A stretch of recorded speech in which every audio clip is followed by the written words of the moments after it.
Ang latest, ang hottest sa showbiz and entertainment. Heto na sa Ang Pilipinas Ngayon.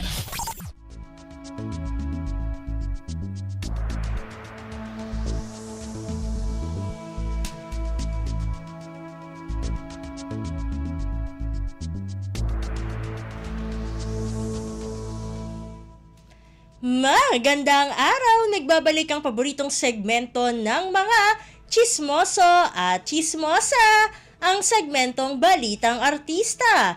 Narito muli ang inyong chika Dora, Steph Vicente, upang hatid ang mga pinakamaiinit na showbiz balita para sa araw na ito.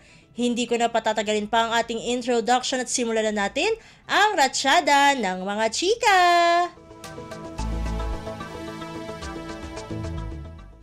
Inamin ni Jessie Mendiola na muntik na silang maghiwalay noon ng asawang si Luis Manzano. Bagong kasal pa lang daw sila noon nang magkaroon sila ng matinding pagtatalo tungkol sa mga kaibigan ni Luis na hindi nagustuhan ni Jessie. Kung ating matatandaan, 2 beses ikinasal ang mag-asawa. Una, ang civil wedding nila na ginanap sa The Farm sa San Benito, Batangas noong February 21, 2021. Pangalawa, ang church wedding nila sa isang simbahan sa Coron, Palawan noong February 15, 2024. Sa vlog sa YouTube ni Jessie nitong September 8, nang panauhin niya ang mister na si Luis. Dito ay sumalang sila sa larong Truth or Dare. Isa sa natanong kay Jessie ang tungkol sa muntik-muntika na nilang paghihiwalay noon ni Luis. Tanong sa kanya, quote-unquote, "Describe the time you almost broke up with your spouse."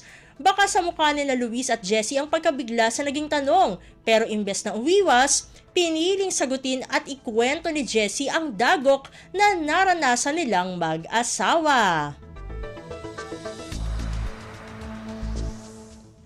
Samantala, nagdadalamhati naman ngayon si Miss Eco International Philippines Alexi Brooks dahil sa pagpanaw ng kanyang lola. Nitong Lunes, Setyembre 9, nagpost si Alexi sa Instagram ng larawan nila ng kanyang lola kalaki pang malungkot na balita sa pagkawala ng taong labis niyang minahal. Pagbabahagi ni Alexi, published as is, quote-unquote, "Today, I lost the person I love more than anything and the pain is unbearable. I'm at a loss for words. Lola, I love you with everything I had and now I feel completely shattered and unable to move on. I am heartbroken. God, please." At sa pagtatapos ng ating segmento, idinaan sa pagkanta ni American Idol Season 7 runner-up David Archuleta ang imbitasyon niya sa mga Pilipino para panoorin ang kanyang concert sa New Frontier Theater sa Setyembre 14 ang The Best of David Archuleta Live. Inawit ng 33-year-old American singer ang sariling cover version niya ng OPM songs na Nandito Ako at Forevermore sa pag-iimbita niya sa kanyang mga tagahanga na Pinoy. Sabi nga ni David, quote-unquote, "Philippines, finally, I will be coming back to Manila for the Playback Presents The Best of David Archuleta and I just can't wait to sing again some of my favorite songs that I did over there like Nandito Ako or You Are the Dream That I Once Knew. I never thought I will be right for you. So come and just sing your heart out with me. I can't wait to see all my Pinoy Archies again and just my love for the Philippines and here's to making more memories with you all."